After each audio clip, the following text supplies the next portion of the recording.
The school bus was already halfway underwater when the little girl's hand appeared against the glass, pounding desperately for someone to save her. Cars had stopped on the flooded road, people were screaming, and several adults stood frozen as the current pushed the bus deeper into the swollen river channel. Then a man in a faded janitor's uniform dropped his mop bucket, ran straight into the freezing water, and disappeared beneath the surface. He had no idea that the child he was about to risk his life for was the 8-year-old daughter of one of the richest women in America.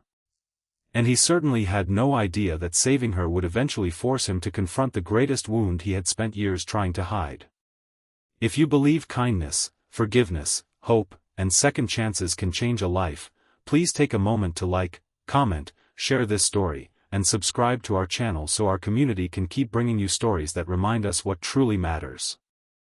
The morning had started like every other weekday for Everett Hayes, a 39-year-old single father who had learned to measure his life in bus schedules, grocery discounts, school bells, and the sound of his 7-year-old son, Callum, laughing at the breakfast table. Everett worked as a janitor at Westbridge Elementary, where he cleaned classrooms, repaired broken lockers, mopped floors, and quietly fixed things nobody else noticed. He wore the same 3 work shirts throughout the week, patched the elbows of his old jacket, and drove a dented blue sedan that sometimes needed 2 attempts before the engine came alive. His paycheck barely covered rent, groceries, electricity, and Callum's school expenses, but Everett never allowed his son to feel poor. Whenever Callum apologized for asking for something, Everett would smile and tell him that being rich had nothing to do with what sat inside a wallet.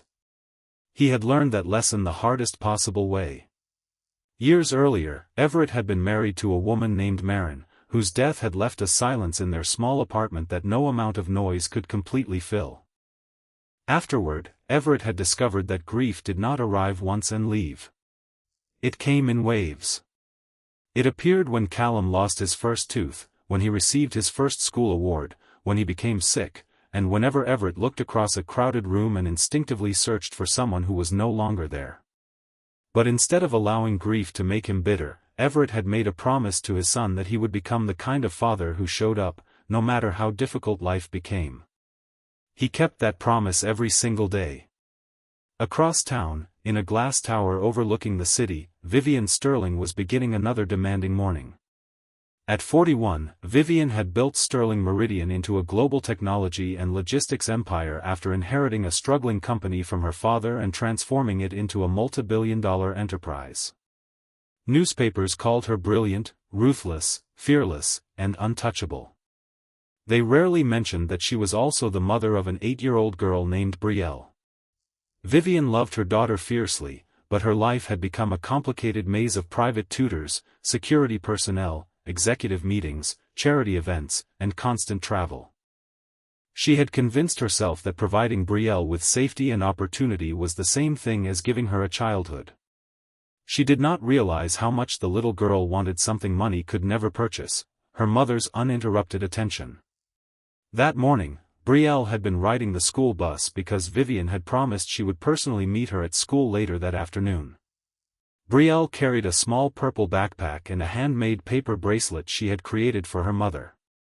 She had spent nearly an hour writing a message inside it, hoping Vivian would wear it during her next business meeting.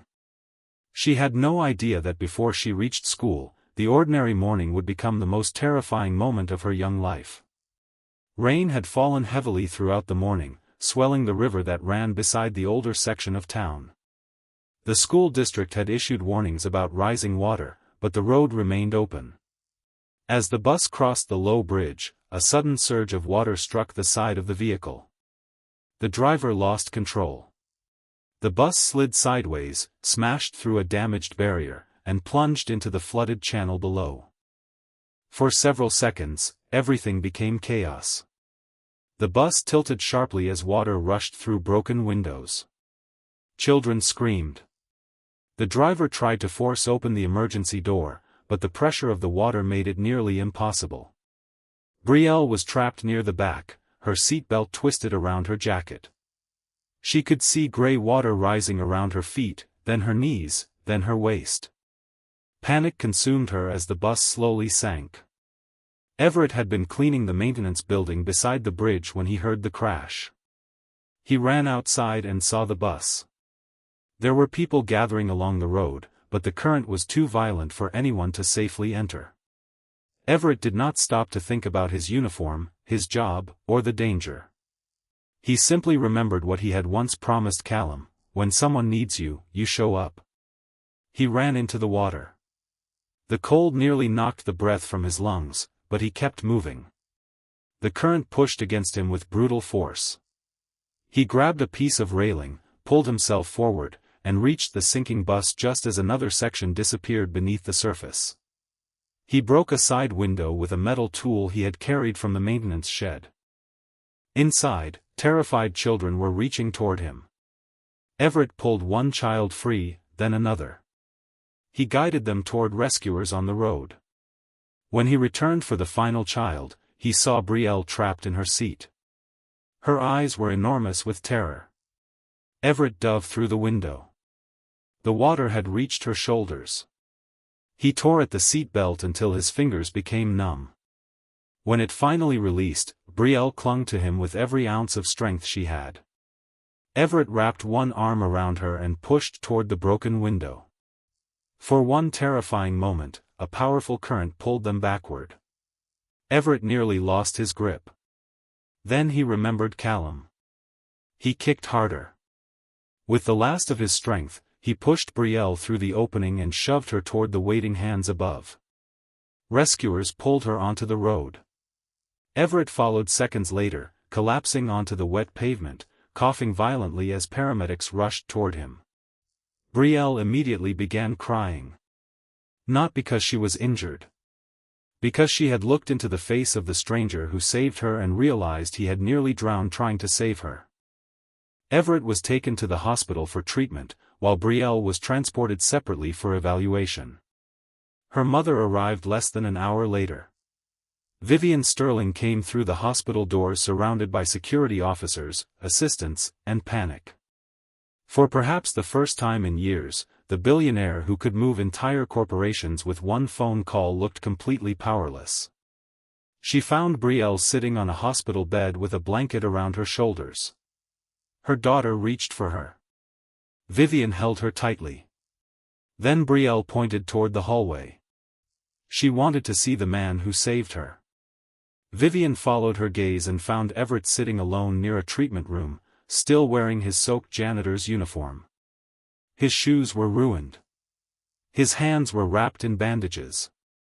He looked exhausted and uncomfortable with the attention surrounding him. Vivian learned his name. She learned that he was a janitor. She learned he was a single father. She learned he had no special reason to risk his life for Brielle. And that last fact unsettled her more than anything. Vivian offered to pay every medical expense, replace his car, give him money, and arrange whatever assistance his family needed. Everett politely declined most of it. He explained that he had not saved Brielle for money. He had saved her because she was a child who needed someone to help. Vivian was stunned. She was accustomed to people wanting something from her. Business leaders wanted contracts. Investors wanted returns. Politicians wanted support. Charities wanted donations. Even strangers sometimes approached her because they knew her name. But Everett wanted nothing. He only wanted to go home to his son. That afternoon, Vivian visited Everett's small apartment with Brielle. She expected poverty to look a certain way. Instead, she found a modest but spotless home filled with evidence of love. Callum had drawings taped to the refrigerator. A shelf contained library books. A tiny plant sat on the windowsill. Everett had repaired an old wooden table himself, and on the wall hung a framed photograph of him holding Callum as a baby. Brielle quietly walked over to Callum and showed him the purple backpack she had carried during the accident. Callum looked at his father with enormous pride. Vivian noticed something that unsettled her deeply. Her daughter had been terrified in the water, but she now seemed completely comfortable in Everett's home. Then Brielle reached into her backpack and pulled out the paper bracelet she had made for her mother. It was wrinkled and partially torn from the accident. Vivian took it carefully. Inside, in crooked handwriting, Brielle had written that she loved her mother and hoped she would remember to smile more. Vivian stared at the words for a long time. She suddenly realized that while she had spent years giving Brielle expensive gifts, she had overlooked the small things her daughter had actually been asking for. Time. Attention. Presence.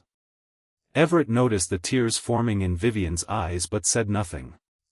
For the first time, Vivian allowed herself to admit that her wealth had not protected her family from loneliness.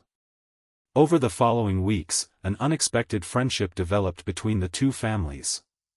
Vivian began visiting the school without her usual entourage.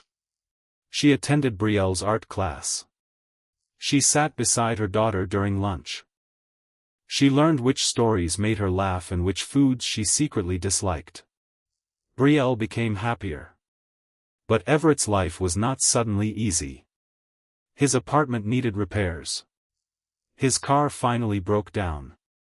His supervisor reduced his hours because Everett had missed work while recovering from the rescue. For the first time in years, Everett found himself wondering whether doing the right thing had cost him more than he could afford. Vivian offered him a position managing facilities at one of her companies, with a salary several times larger than his janitorial wages. Everett hesitated. He feared that accepting help would make him dependent. Vivian understood. She told him, through a carefully written note she later gave him, that accepting an opportunity was not the same as accepting pity. Everett eventually accepted the job. But his greatest challenge was not financial.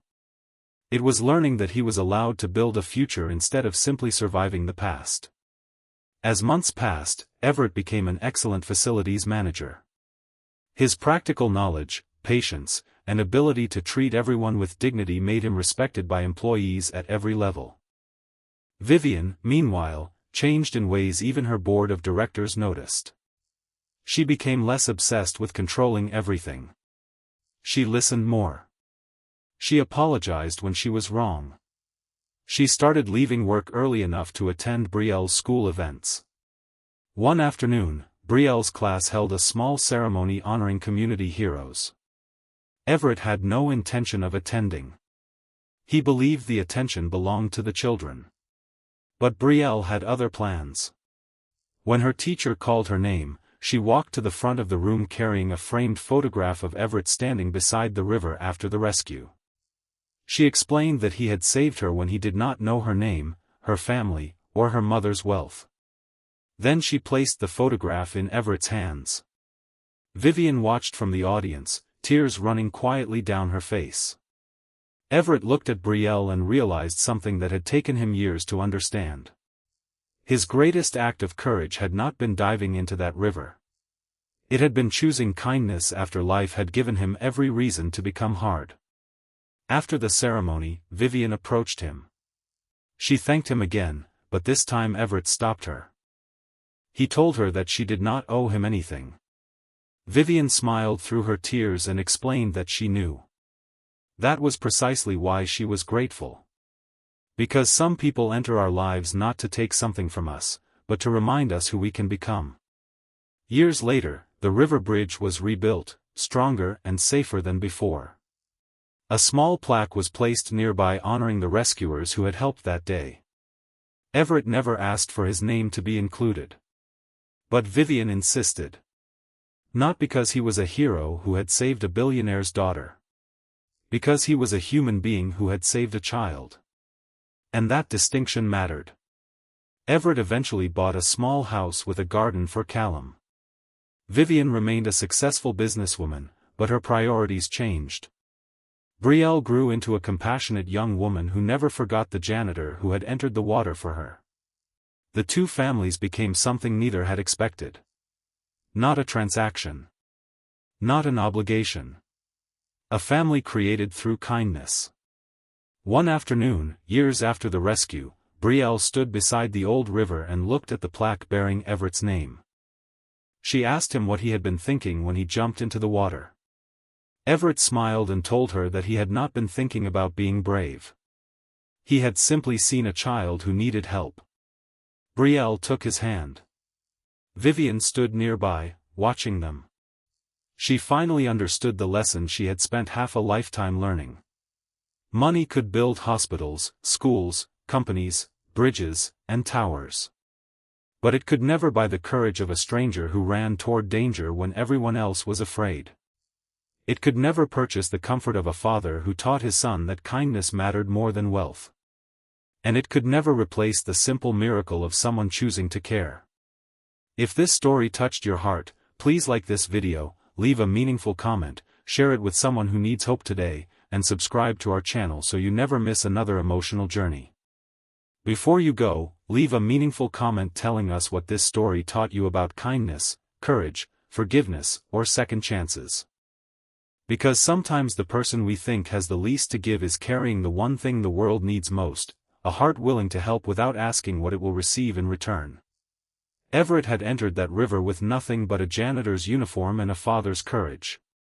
He came out having saved a child, changed a billionaire's heart, transformed his own future, and reminded everyone watching that true wealth is not measured by what we own, but by the lives we are willing to lift when they are sinking.